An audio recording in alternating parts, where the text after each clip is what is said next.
Alright, is it time for me to reminisce? Yeah, I think it's time. Let's go down video game memory lane, baby.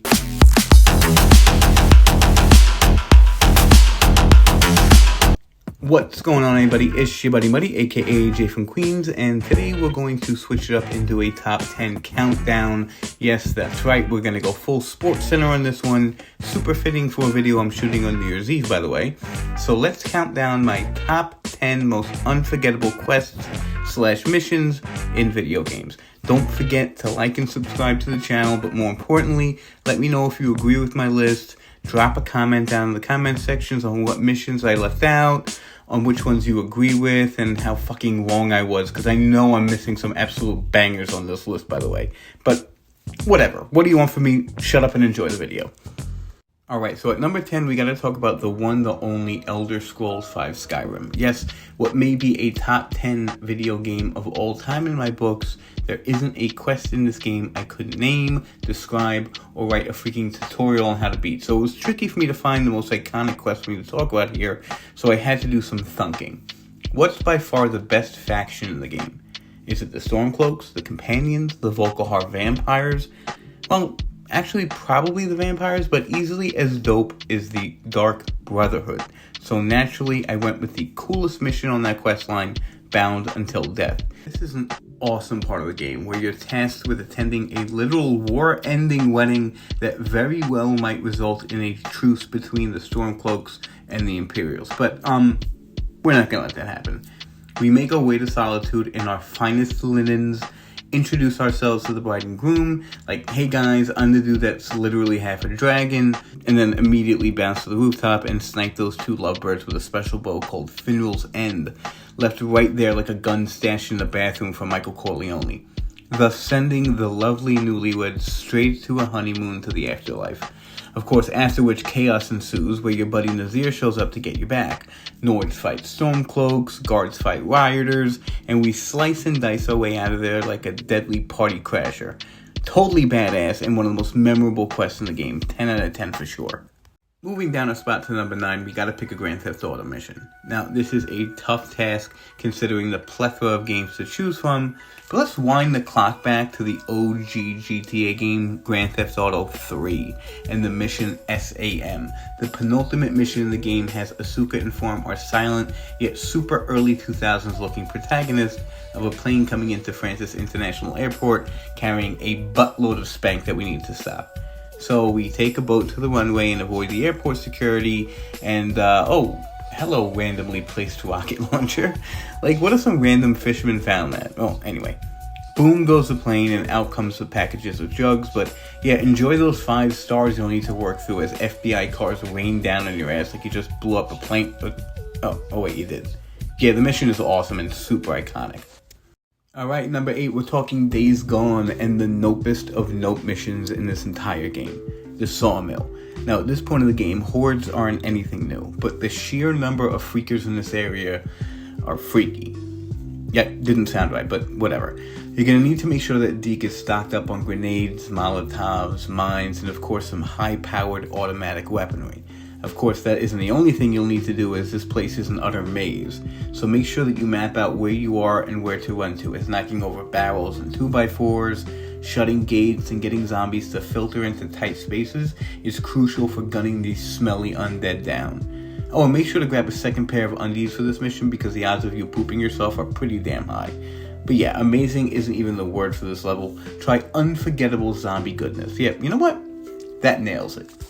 Number 7 on this list is by far the best looking game graphically speaking, and that's Ghost of Tsushima. Jin may very well be on a future list I do of favorite lead characters in a video game, but perhaps more impressive is the companions you meet along the way that help you take down Kazekhan! Kazekhan! I love saying that. Whether that's the passionately fierce Yuna, the trickster conman Kenji, the pious yet brave fighting monk Norio, or the proud soul-surviving woman of her clan Masako. But today we're dealing with the sensei Ishikawa. Now, this bow-wielding master has taught the deadliest of his techniques to his apprentice named Tomio, who goes MIA when we initially meet the sensei. However, we soon come to notice when we track her down that she hasn't been kidnapped, but rather has fled to the Mongol side and is aiding them in the war by teaching them the very same techniques. Of course, as we move forward with the quest line, we come to realize that all isn't what it seems with Tomio, and she has a reason for her actions, but boy oh boy is this a really fun quest line. It also doesn't hurt that at this point in the game you should have leveled up Jin to the point of pure badassery, and fighting the Mongols becomes really fun during this point of the game. An absolute kick-ass mission in this game, and one we'll never forget. And hey, did I mention this game looks absolutely amazing? For number 6, let's get nuclear and talk about Fallout, or more specifically Fallout 4. See what I did there? Because nuclear with Fallout. Alright, I'll stop. The Fallout series is bereft of missions and side quests to choose from, but for today, let's talk about the by far weirdest one in the entire game, the last voyage of the USS Constitution. When stumbling across a robot-controlled stronghold in the shape of an old 18th century warship, we come to realize that these mechanical inhabitants are in the middle of a mini-war with a neighboring faction of human raiders. We, of course, get the okay to board once we're cleared of being a veteran, thus they are accepted in the eyes of our metal commandos, and are taken to see the captain, a clunky old boy by the name of Ironsides. Immediately taking a liking to you, Ironside sends you on a few fetch quests revolving around finding parts and fixing up the ship for their final departure. Each fetch quest eventually brings you toe-to-toe with the mercenaries trying to stop the robots, and it's up to you to either side with the humans or continue helping your metallic soldier buddies. Word of advice though, help the robots, because their short-lived blast-off with the ship winds up crashing just across the river, leading to a new location to visit, and let's be honest, it's absolutely hilarious. Let's dive into the world of The Last of Us in number 5 and talk about Joel and Ellie's trip to Pittsburgh. More specifically, the section of Pittsburgh where Joel falls down the elevator shaft and has to deal with those freaky-ass stalkers. To begin with, as soon as you enter the flooded basement, a stampede of rats scurry away from you in the opposite direction, which, if I know my nature, is the international sign for shit's about to go down. Then, after traversing your way to the office and finding the keycard, in come a bunch of these dudes who are just the worst. Hiding from them serves zero purpose, as they will simply watch wherever you are, so movement is necessary, and of course, your secret Joel vision doesn't work well on them, so these bitches pop out of every nook and cranny of this place. Then, when you think it's all over, in come a bunch more of these fuckers coupled with a bloater ready to tear your face off. A beeline directly to the car door is advised, but if you're stuck in a bad spot or acted like a Jets wide receiver and took a terrible route, then a gunfight it is. Good luck with that, by the way. Let's stick with Naughty Dog here for number 4 and talk about the other banger of a franchise in Uncharted. More directly, Uncharted 2. Now, obviously, the 4th installment of the series is the best, but right behind it, in my opinion, is Uncharted 2 Among Thieves, exactly due to levels like this one, the train ride. This is perhaps one of the most Indiana Jones-ish levels the game has to offer you, as the need to make your way from train car to train car by running, jumping, and dangling off the edge while this puppy's going at least like 80 to 100 miles per hour. I mean, it's absolutely dope. And of course, it wouldn't be Uncharted without hordes of nameless henchmen shooting AK-47s at you while you attempt to make your way to the front. A couple well-placed headshots here and there and a few grenades, and you'll finally make your way to the front only to be totally bamboozled by an RPG tricked-out helicopter. But wait a minute, what's that? There's a military-grade anti-aerial defense cannon just lying here not in use? Well, don't mind if I do. Yeah, this level is absolutely iconic and part of the reason this game lives in gaming lore even to this day. Alright, we're down to the last 3. So for numero tres, what list would this be if we didn't add a Red Dead Redemption level to it?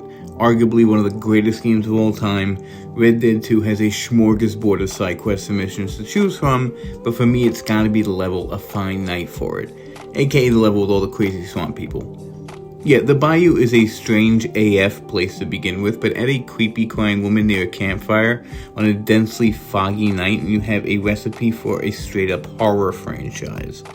Once you go check up on her, being the honorable outlaw you are, she slashes at you with a freaking knife and scurries off only to reveal 3 to 4 melee weapon wielding weirdos lurking right around the corner. Who the hell are these people and why do they look like they stink to high heaven? Well, because probably they do, and because they're the night folk. A gang of crazy silent murderers who take utter pleasure in stabbing their victims full of holes until you end up a wet, dirty corpse on the floor of a swamp. Well, we're not going to let that happen. We then come across a man whose land has literally been taken over by these vampire wannabes and asks for our help dealing with them. So we head off into the fog with our lantern, our gun, and our new chatty companion who'd I'd be surprised if he'd ever passed the 2nd grade. And after Arthur drops the last Nightwalker freak, we leave with our hearts pounding, but knowing we did yet another good deed by a good man. Heck, Arthur has to be up there with Jin as one of the greatest protagonists in gaming history, right? Fantastic level. Okay, I'm going to catch a lot of flack for this one, but I'm going to go with a very controversial game for number 2 here and talk about Starfield. Yeah, I can hear you all sighing and your eyes rolling from here, and I get it. Starfield was a very underwhelming game for something hyped up so much by one of the titans of the industry in Bethesda. But for me, I don't know. I kind of have a soft spot for the game. As a space nut who's watched more episodes of Cosmos and Vsauce YouTube videos more than I can count, the idea of space travel and inhabiting other planets is literally heaven for me. So when a game comes around involving a group of interstellar adventurers setting out to scour star systems for galactic mysteries, I gotta say you've got my full attention. And nothing pulled me into this game more than the Crimson Fleet questline. Becoming a space pirate may very well be on my bucket list of something to do before I die, so hurry up, Elon. I'm going to need a cost-effective ship that's able to wormhole space-time and travel the speed of light so I could check off visiting Proxima Centauri B or something like that. But until then, sign me up to fight for my boy Delgado and his obsession over finding the big score, Crix's legacy. If you want to get into specifics, I'd say the Genodyne bank heist and the infiltration of the UC Navy ship to snatch the comm spike were the standouts of this questline, but to be fair, the whole thing was just fantastic. Either or are dope as hell, as is this entire faction. Plus, walking away with 250,000 credits is a nice little incentive to stay loyal to our new pirate brethren. This game may very well be all over the place in the definition of the term dropping the ball, but hey, at least we can look cool as spaceship riding outlaws, right? And finally, at number 1, I'm going to totally redeem myself here and talk about the game pretty much loved universally by all humans on this giant floating rock, and that's The Witcher 3 Wild Hunt. Yeah, baby, time to talk about the many adventures of my boy Geralt of Rivia, the man with 2 swords, 2 girlfriends, and that oh-so-sexy fuckboy haircut. But which to choose from? Obviously, there are so many that I could do like a 2-hour video on them, but this one is near and dear to me. Wild at Heart was the first side quest I completed in this game that made me stop what I was doing and realize, okay, this game is absolutely goated. When passing by the town of Mulbrydale, which is, by the way, the most medieval-sounding farm town I've ever heard in my life, you could pick up a letter on a notice board about a wife who's gone missing and reported by the husband, a local hunter. After some sleuthing and chatting with the locals, you find Glenna, a suspicious woman who comes to find you during your investigation in the middle of the woods, weird, asking you to call off your investigation. Not suspect at all. Nothing to see here. Please go about your business. Anyway, after using your super witcher smell to follow a fart to some random hunter's cabin, lo and behold, we found the husband looking a little werewolfy.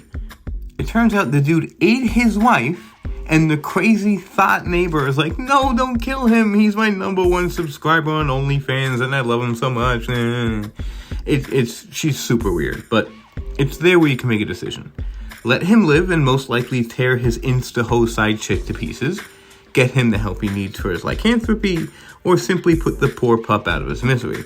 I'll never forget this, as it was the first time facing a major enemy with serious implications that landed on my shoulders to call. Whatever you decide to do in your playthrough is your choice, but nevertheless, at the end of the day, I guarantee you will never forget this mission. Alright, and that pretty much wraps up my list of top 10 most unforgettable missions/quests in gaming, which of course means it is the definitive list worthy of publication in the annals of gaming history, so take that, Kotaku! Now, but in all seriousness, let me know what you thought about the list, what you would have added, subtracted, yourselves. Yes, I know I left out a Souls game, but that's me taking revenge on the fact that I keep freaking dying on my live plays of Demon Souls. Those games just get to you, man. You know what I'm talking about? Anyway, you can catch me live on Twitch and YouTube every night. And that's all I gotta say about that, guys. Like, share, subscribe, do all that crap, and I'll catch you next time. Peace!